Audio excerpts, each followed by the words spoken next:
Okay, so I just want to start off by asking, how are we feeling about the film being in theaters and in streaming very soon? I'm very excited about it. Over the time from making it to now, a lot of people have been asking and eager to see it, and we've been, dropping some things here and there on social media and whatnot. And I had a great time with the theatrical experiences by getting to sit with some friends and family and whatnot. So I'm excited now. It's gonna have some more reach to those that Mhm. couldn't make it to LA. What about you, Gigi? It's your first feature, so it's a big deal to be in the theater, and now it's like Amazon and Apple. It must be amazing for It, you. what feels exciting to me, it'll be out in the world, and then I feel like I can officially take a nap, because up until this point you're trying to keep this thing alive, make sure that it's being delivered to the right people in the right format. That is a whole other process that's nobody really talks about. So very, very soon I'll be able to send up the smoke and be like, okay, now I can take my nap. And the other thing that's kind of wild about it is we work so hard and we're so immersed in it for so long. Mhm. And then we're about to get to this point where this is the normal life of the film. This is how most of the world will experience it.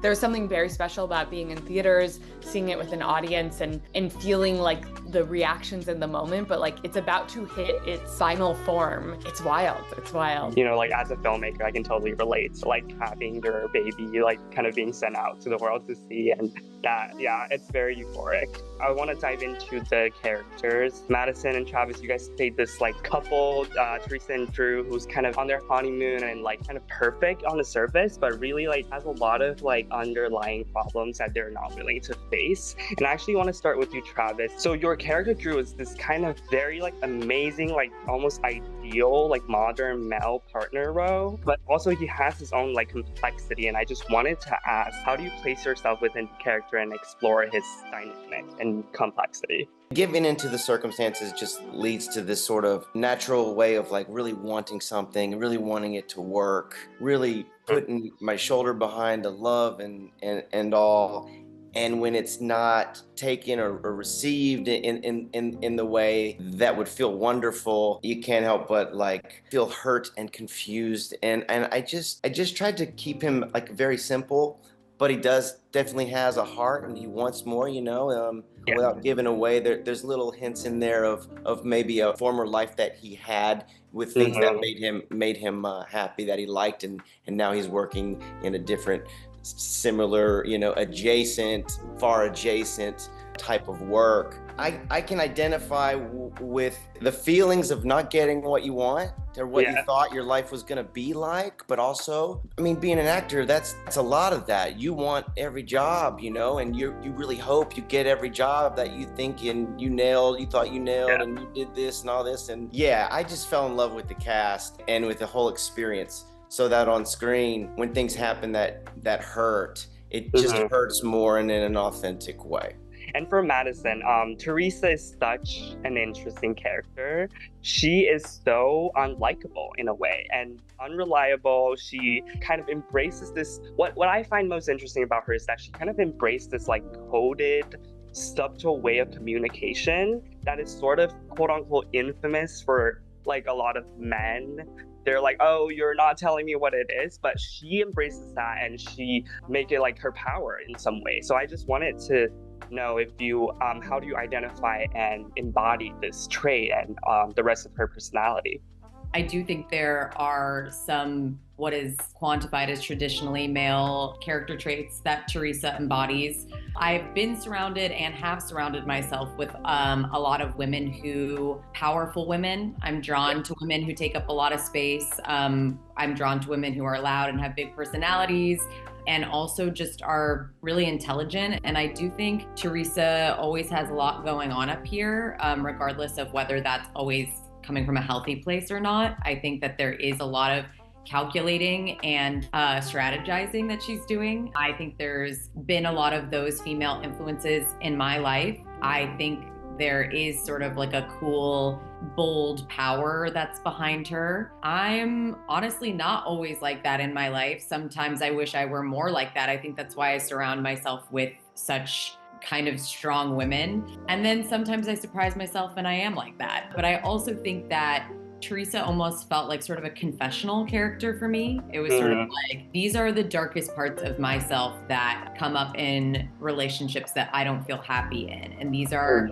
some of the darkest things I've done, or these are some of the darkest ways that I've operated. I think that's where I really connect with the character, is that it felt like almost like a confession to the world of like, this is what can happen. I contain these dark sides. Maybe you do too. And if you do, like, congratulations, you're a complex person just like everybody else. And we all have these things that come out. And some of the things we're proud of and some of the things we're really not. And it's not really about whether they're good or bad. It's just that they simply exist. Exactly, yes. And that's what makes this character like real, like to me personally. And do you think that being involved in the screenwriting process and having the room on set to improvise also give you a better chance to kind of work with this character? 100%. One of my favorite parts about working with Gigi is that she's very strategic and she writes things in a very planned way. Things are very written and things are very true to the script, but she then always gives the actor their own take. For a lot of us who have been on sets, we know that that's not always the case. No, yeah. It's always something we really want.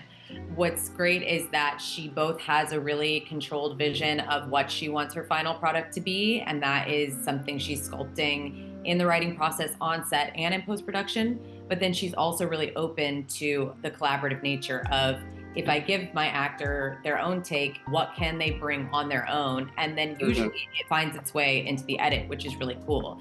Working with Travis, who is such an embodied actor, such a present actor, I felt really safe to take risks and to live in a moment, because I knew that my scene partner was going to be right there with me in the moment, giving me something that I could then work off of as well. So the film has a lot of like very bold, intimate scenes. How does it feel like kind of directing that to actors that you haven't got the chance to work with before? And how, Madison and Travis, you guys feel like this trust is built on set?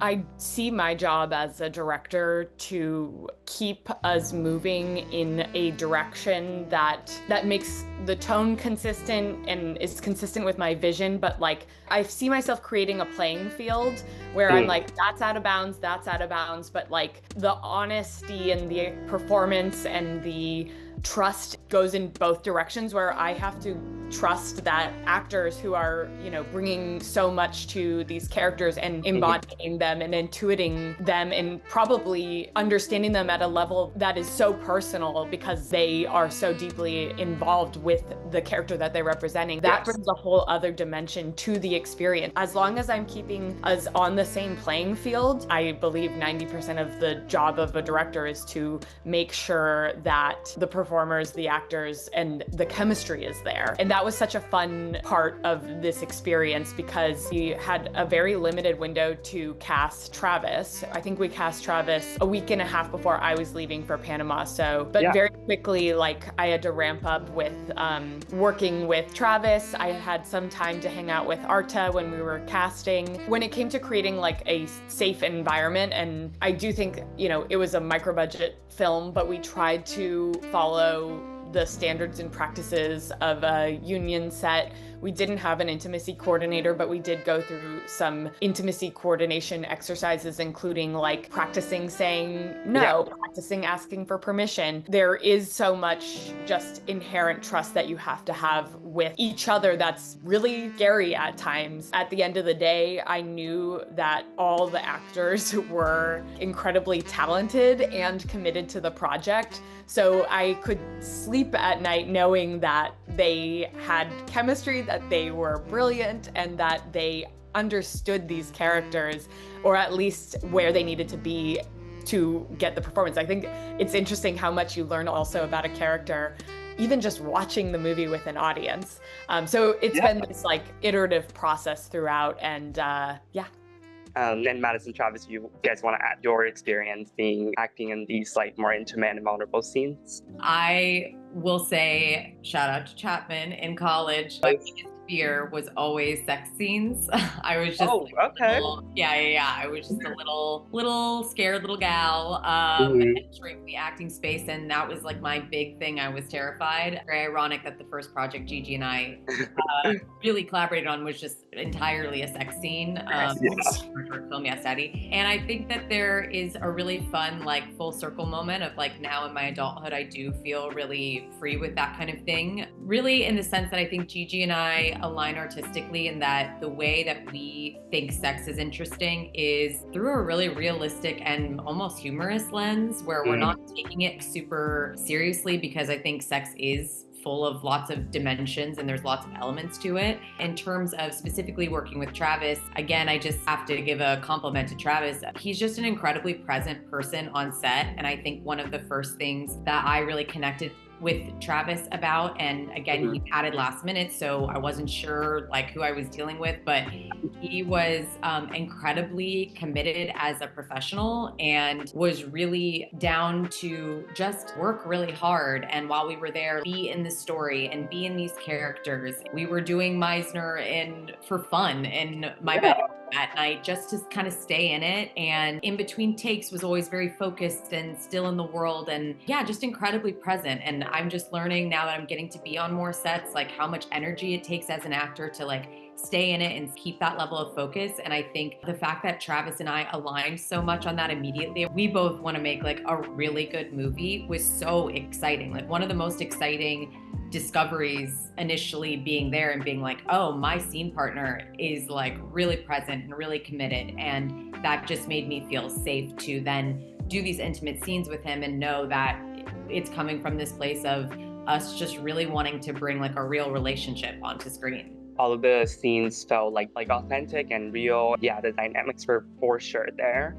And although Arta can't be here today, I find Pat to be a very, very, very interesting queer character. And I wanted to ask Gigi about writing about them, like teasing with Teresa and Drew's relationship, almost having this kind of power like over them in some way, although that they were initially seen as a band-aid on this underlying problems that Drew and Teresa has. Just because of their personality and how they play with things, they get to have this kind of power over them in some way. So I just wanted to ask Gigi about writing this character and like your go, and how do you want to show them as a dynamic character in the film? For the character Paz, who is in part based off of my stepdad who lived on this island, I knew that we needed to create a character that acted as a foil to both Teresa and Drew, somebody who has sort of fully accepted themselves for who they are, also is choosing to live a life that is off the grid, and I think very easily like could have fallen into this like manic pixie dream person, but actually at the end of the day we are faced with these sort of three realities of Paz's experience, which is they rarely let anyone actually close. I don't want to spoil it, but the very last scene with Paz is actually the most brutal, forcing Drew to face the reality of his situation and be like, what are you talking about? And I think subverting the trope of enigma person was really important to me. And it's funny, I think some people actually don't even process that part of the character. And then on top of that, when it came to casting, when you're making a micro-budget film, I think it's really important to not only find the right people for the character, but once you find the people, make the character more like them, because that is a way to really lean into everyone's strengths. And very early on, we started working with a casting director, Alabama blonde, Emma Fleming, who had a feeling about Arta, didn't know them personally, but when we brought Arta in, and they captured this exactly what we needed for Paz, which is the illusion of having chemistry with everyone. And then Arta totally embodies that. Alabama, actually, I remember first saying, like, I know of this person who in the modeling world, whenever my friends are working with them, everyone falls in love with them. And I'm like, great. And they want to get into acting. So let's talk. And once we cast Arta, it was like, well, let's like make Paz even more true to Arta, who is a light and somebody who, when we're around, and one thing that was, I think,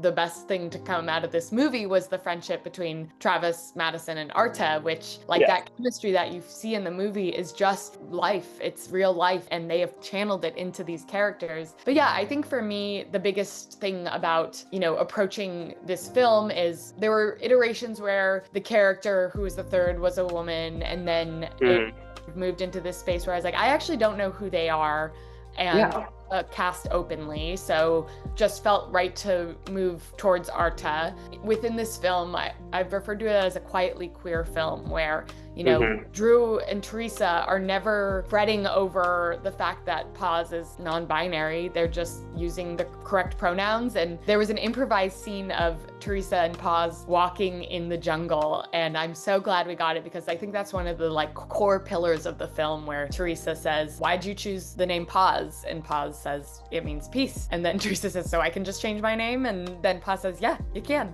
Like you can just do it." And that's so true to, I think, accepting people for who they are, meeting them where they're at. Ironically, now it reminds me of another improvised line from Travis in the mushroom scene, where it's like, I gotta meet people right where they are. And that's also one of those things where it's like, we just have to be showing up as people. And ultimately, I push back against labeling this movie as like a woman's film or an LGBTQ film. I'm like, it's a vacation, dark comedy, dramedy. Like, why do we have to put it into a box? It's people being people. If it was a hetero situation, we wouldn't be putting it into that box. So and that to me is what makes this film like ultimately modern in a way, to kind of embrace these kind of blurry lines into things, whether it's relationship or there's a lot of things in life that are not explicitly expressed or defined. So I think that it's very hard to, you know, be able to play characters in this film and be able to tell the stories in that way as well. In recent years, there are so many films about females' sexual desire and need. You know, we have Baby Girl, we have Pearl, and a lot of female directors are starting to embrace this kind of genre of film, which they explicitly talks about their sexuality and their feelings. Why do you guys feel it's important to put these kind of stories out there? I feel like I don't go in saying my mission is to do this thing. I'm just letting what is inside fuel the story. Plus the fact that I was like, I think it'll be about,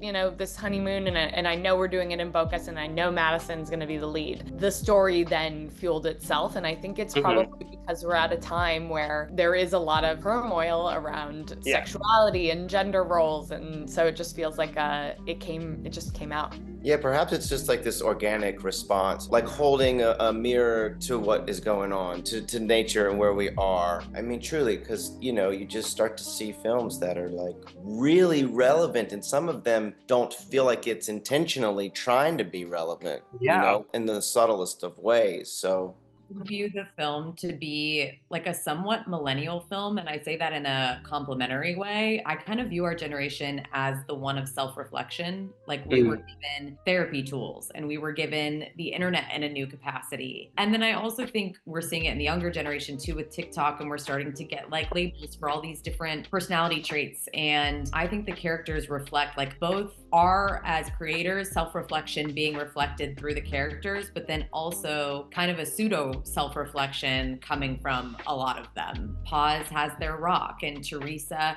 has her morning routine, and creative outlets that are being expressed in little spurts through his like locked in dead-end job. And so I feel really reflective of our generation and how we're all processing individuality through the constraints that have kind of been put upon us by what has happened with our world and society. There is this kind of, so at the beginning of the film, they were on the ship to the house, and the blocking is really interesting. We have Drew in the front, and then we have Madison in the back, and then towards the end of the film, that's completely shifted, and I believe that's intentional, and I wanted to know what your thought process behind that. It was written into the script, and actually, I think it's flipped. When they're going to the house, Madison's at the front of the bus, and Travis is behind talking, saying, "How's your day going?"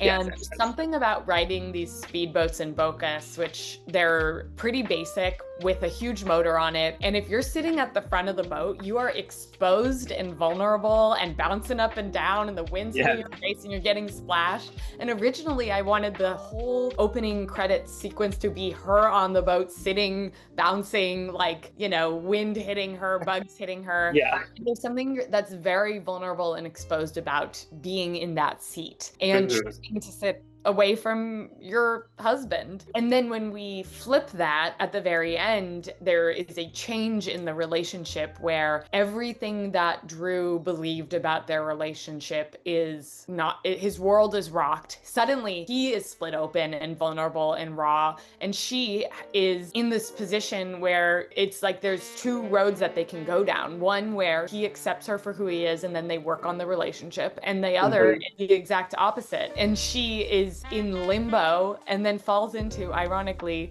sort of Drew's habits, which is to chat with a stranger. That was a fun thing to play with. And it is something that it's such a visual, distinct moment that when audiences see the sort of inverse of the seating and blocking, they immediately laugh. When we were in the devising process for this, we had another story creator who was contributing to Drew. What's funny is we discussed this moment of what's something really annoying that happens in a relationship. And we talked about the fact that he always asks a stranger how their day is going. And I was like, oh, I used to have a partner who did that. And it always used to piss me off because I never got to ask them how their day is going. We came up with this idea that at the end, it's also Teresa's first chance where she gets to talk to a stranger. And like he gets ahead of her every single moment. And then finally, after she like sends him his final blow, she gets one moment where she gets to ask them how their day is going. And the reason this is so fresh in my mind is I just recently worked with Scott Monahan on a project, and the entire time we were shooting, he was asking every stranger how their day was going. And I was like, oh my gosh, Drew.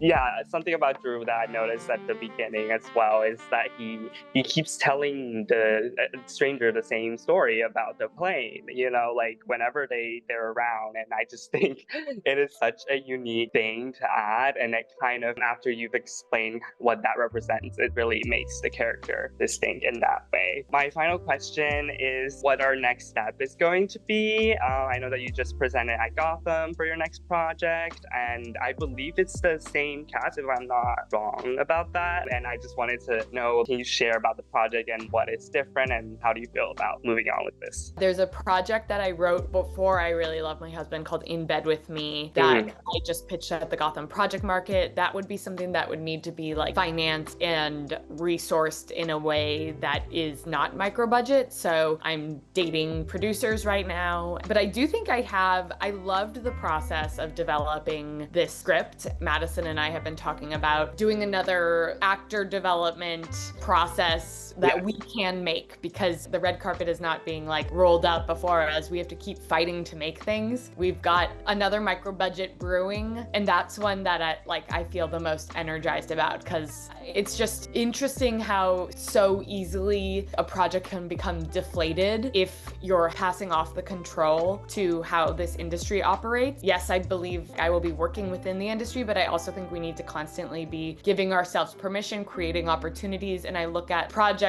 that I've made specifically, like I trace back me and Madison's collaboration, and it's like a sketch, and then we made a little short sketch that she was part of. Then we made like an improv sketch, and then we made a podcast that we did sort of this developing process. Then we made Yes Daddy, which Madison wrote and I directed. And then we made I Really Love My Husband. We are taking our own carpet and rolling it out and piecing it together. And I think that's the only way we can like keep making things. And it's just exciting. And so that's what's next for me. And that nap, I'm going to take that nap. I did take after Gigi. Literally, I like studied her process and directed for the first time, which is really exciting. I directed a short film called Bare Minimum. We're hoping to hit the festival circuit next year, and then just shot another really labor of love indie feature with Scott Monahan, who also has a story by credit on I Really Love My Husband. We're really excited about like delving back in and continuing to make work together. I'm gonna force Travis and Art to do TikToks with me eventually. We're gonna get that off the ground. And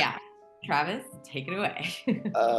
I'm working on this surreal dark comedy horror right now called Ratch. Yes. Follows the newlywed in Venice Beach whose life starts to unravel in a strange emotional way after his father passes. I'm playing a street musician who sort of this unexpected guide in the story, poetic, otherworldly type of person and entity or whatnot, but a lot of heart and humor, and it's cool. It just kind of came together fast. It's just been overnights and run and gun like I Really Love My Husband. Next week I'm gonna work on this movie called 33 Days, which is about a hunger strike on the city hall lawn in San Francisco. And that's very challenging, from like having this comedy and then all those intense drama. Like the range of yours is admirable, and yeah, very excited to see the new works for both of you. I'm Xavier Peng. I'm editor of Room of Their Own. I Really Love My Husband. It's gonna be on Amazon and Apple on November 4th, so be on the lookout for that. And thank you guys so much again, and yeah, have a wonderful rest of your day. Thank you, Xavier. Thank you so much. Thank you.